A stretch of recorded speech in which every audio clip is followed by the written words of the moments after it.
Donc tout d'abord la licorne. La licorne, on me demande c'est quoi? Qu'est-ce que c'est?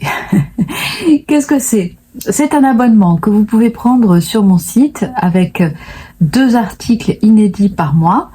Donc je vais vous parler ce mois-ci des articles de mars 2025. Ces articles ont leur podcast auquel vous accédez depuis votre espace abonné.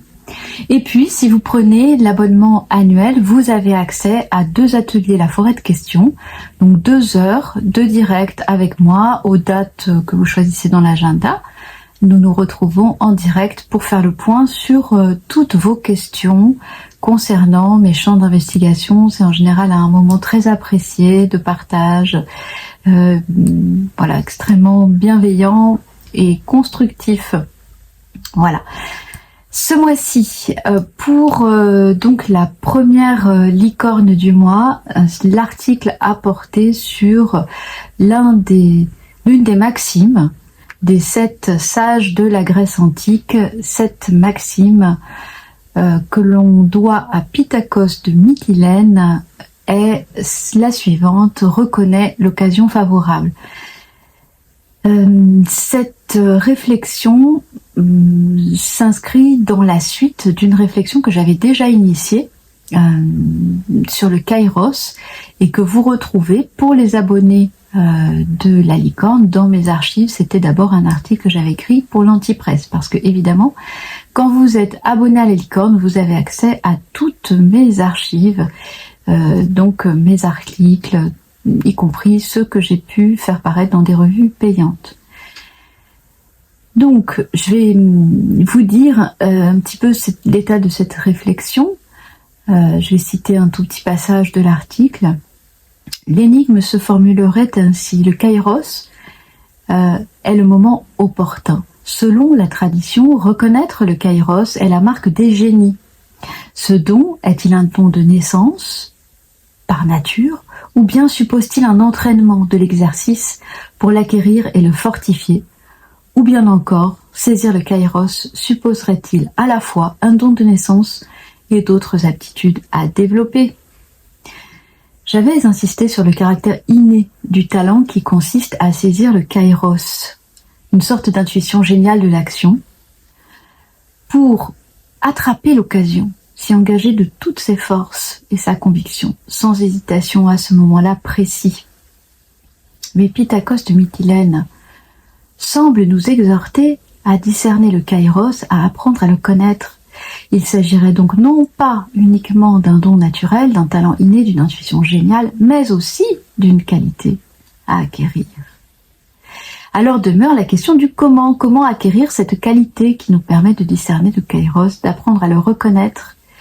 Et mon article porte donc sur cette réflexion personnelle, mes réponses sur comment apprendre à reconnaître le Kairos. Donc, voici le premier article de la licorne du mois de mars. Je remercie aussi les lecteurs qui m'envoient de très gentils messages et mails d'encouragement et de remerciements et de sympathie, donc ce qui évidemment me fait beaucoup de bien pour poursuivre ces réflexions. Deuxième article, donc là, paru, qui vient de paraître, Considération sur l'humanité et la mort. Cet article, je l'ai écrit au sujet d'un décès d'un voisin qui m'a donc conduit à un enterrement, et j'ai apporté mes réflexions sur les manières qu'a l'humanité de vivre la mort et de façon plus ou moins solitaire, communautaire.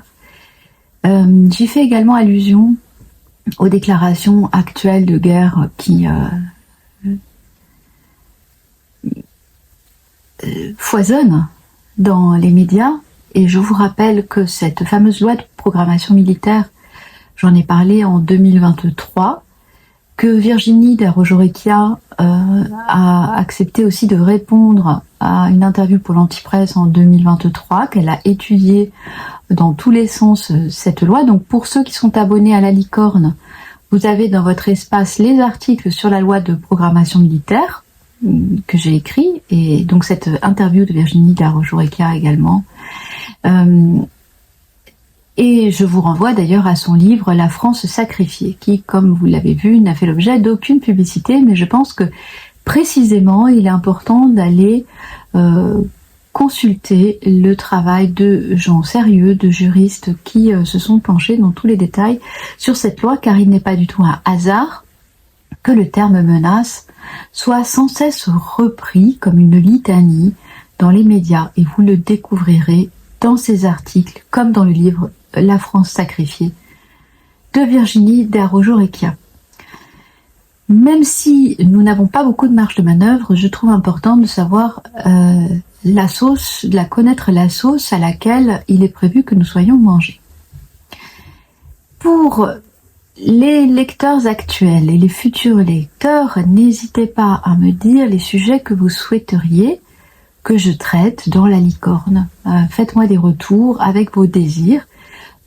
Pour l'instant, j'aime bien alterner une exploration de la sagesse des anciens avec un thème un peu plus actuel, mais je trouve que, voilà, n'hésitez pas, je serai ravie de répondre à vos désirs concernant de prochains articles.